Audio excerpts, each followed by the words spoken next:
Good morning, dear students.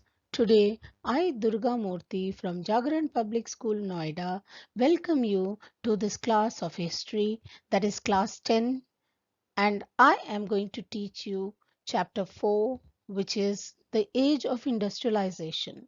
I had in my previous video dealt with units 3 and 4. Today, I shall be dealing with units 5 and 6. So let's get started. Children, let us start with Unit 5, the peculiarities of industrial growth. We know that in industrial production in India, the Europeans were interested in only certain kinds of products. They were tea, coffee plantations, and getting land at cheap rates from the colonial government, and they invested in mining, indigo, and jute. Food crops were not given much importance. Most of these products required primarily for export and not for sale in India. That is, they wanted to earn foreign exchange instead for to pay for their imports which they got from China as well as from other countries. But you will see that Indian yarn, which was coarse and rough, was rather not considered or given much importance. When yarn was imported, it was only of the superior variety.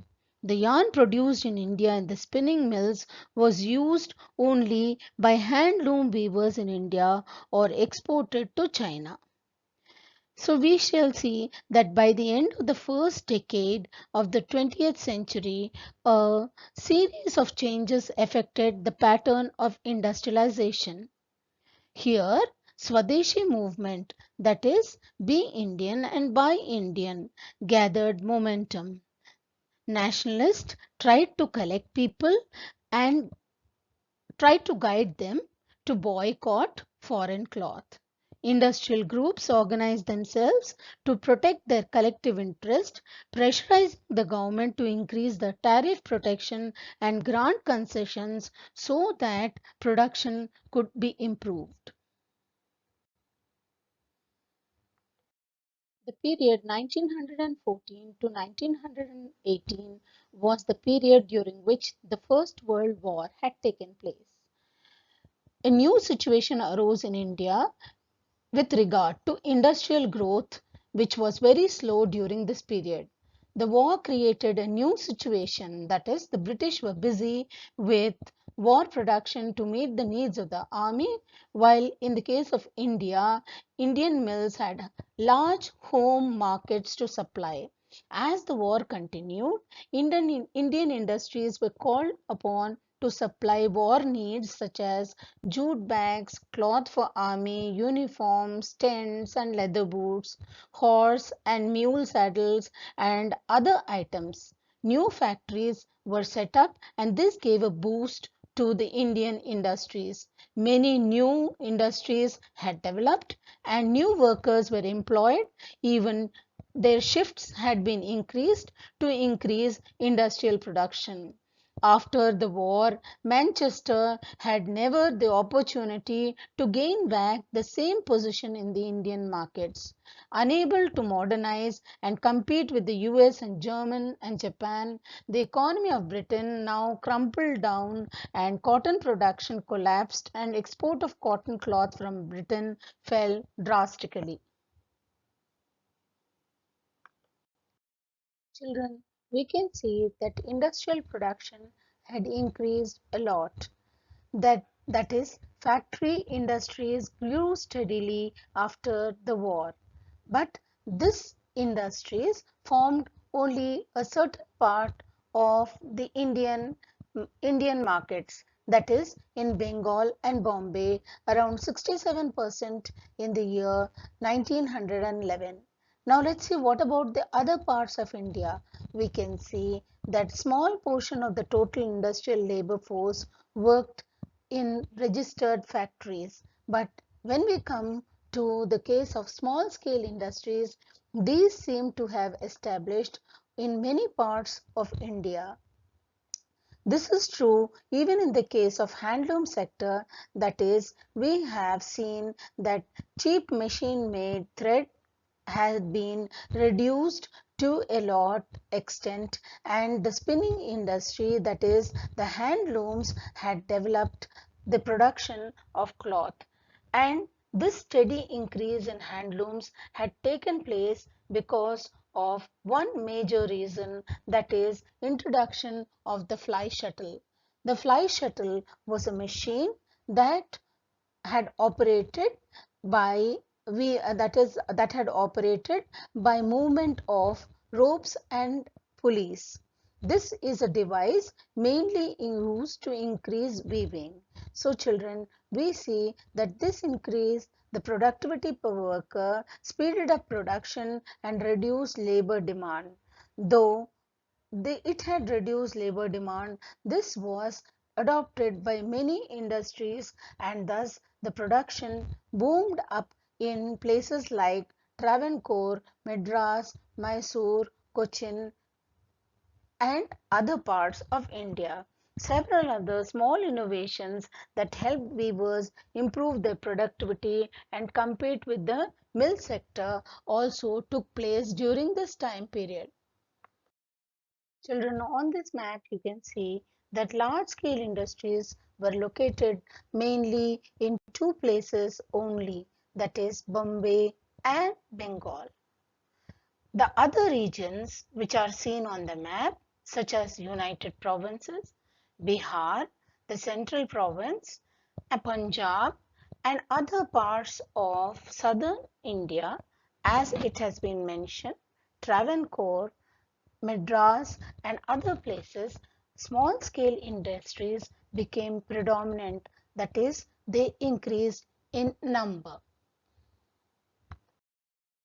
Children, we have seen the introduction of the fly shuttle put some of the weavers in a better position than others and made them survive in or compete with mill industries.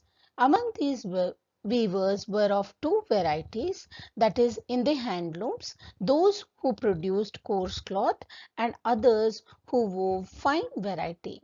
The coarse cloth was generally bought by the poorer sections of the society, and they had little money. They were affected by bad harvests and famines, and they also had very little to eat, and so the purchasing power or money was also very little. The demand, on the other hand, for finer varieties was done by the rich people. They would buy even when the poor were starving. Famines did had no effect on them.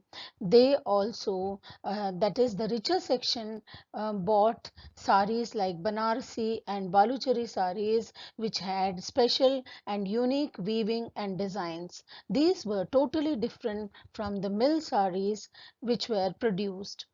Children, we can see that this weaving was mainly specialized in southern part of India, that is Madras.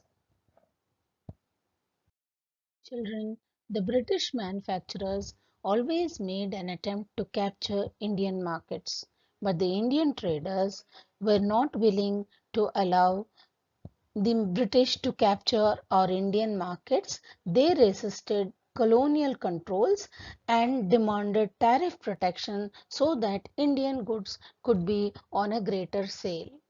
When new products were produced, people have to be persuaded to buy them. One such way of doing this was to create advertisements. As you know, advertisements make the product desirable, that is, one feels that we should buy, and it is also very necessary when one sees the advertisement again and again. They change the mind of the people and create new needs in their minds. Today, we live in a world where advertisements are surrounding us. We know they appear in newspapers, magazines, hoardings, street walls, television screens, and so on. If we look back into history and look at the past history from the very beginning, even in the industrial age, advertisements had played a very important role. When Manchester industrialists began selling cloth in India, they put labels like Made in Manchester written in bold letters, which signified the quality of the cloth, as it was a guarantee that a cloth made in Manchester would be of a superior quality and variety. These labels not only carried words but text also. These they had images and very often beautifully illustrated. If we look at the old labels, we can have some idea of the mind of the manufacturers. Let us look at some of the images of gods and goddesses which regularly appear on these labels. It looks as if there is an association with God, that is the divine, and he has approved the sale of these goods.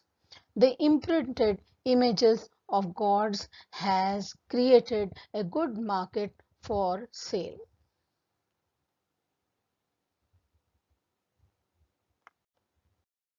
Like the images of gods, figures of important persons and emperors and nawabs decorated the advertisement and calendars.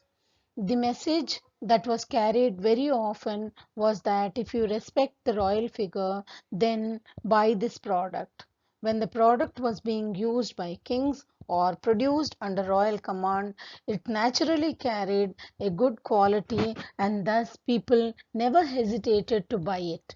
Here you can see Maharaja Ranjit Singh on a Manchester label, that is, they tried to appeal to the people, capturing the minds and the mindset of the people because people respected not only God but considered the Raja or the king himself as God. So here they knew how and in what manner a market of the Indian market could be easily captured. Children, by the late 19th century, manufacturers also started printing calendars so that they could popularize their products. Unlike those seen on the newspaper and magazines, the calendars could easily be hung in tea shops and in poor people's home just as much as in offices and other middle class apartments. When these calendars were hung, they would be seen every day, and this would create an imprint in the minds of the people who saw them. These calendars, once again, we see figures of God so that the product could be sold very easily. Now, you can see how the method that was adopted to capture the Indian markets. Throughout this chapter, we have seen how the British had come to India to trade and slowly they established their roots in India, developed industries, sold their products here in India, and tried to capture the Indian markets. They also led to the depletion or the destruction of the Indian markets to a certain extent. Later on, with World War I, the scene had changed. With this period, that is after the World War I, the Indian industries once again gained market and they boomed, that is industrial production boomed. Now we saw at the end of the chapter that these British had developed the Indian market and captured it by advertisements, whether it be in the form of printed pictures of the emperors and the gods and goddesses. So they knew the mindset of the Indians and how the Indian markets could be easily captured. In spite of all this, we had seen in the lesson how great entrepreneurs like Birla, Tata, and other important industrialists captured the Indian markets and developed big industries. So children, this age of industrialization tells us that industries had been a major part of our Indian economy, and during this time technology had changed a lot. Growth of factories was seen very clearly, making it a new industrial era. However, we have seen that we cannot go without hand technology, and small scale industries have also played an equally important role along with large scale industries, and thus our economy depends both on large scale as well as small scale industries. Thus, children, this chapter is an eye opening for us.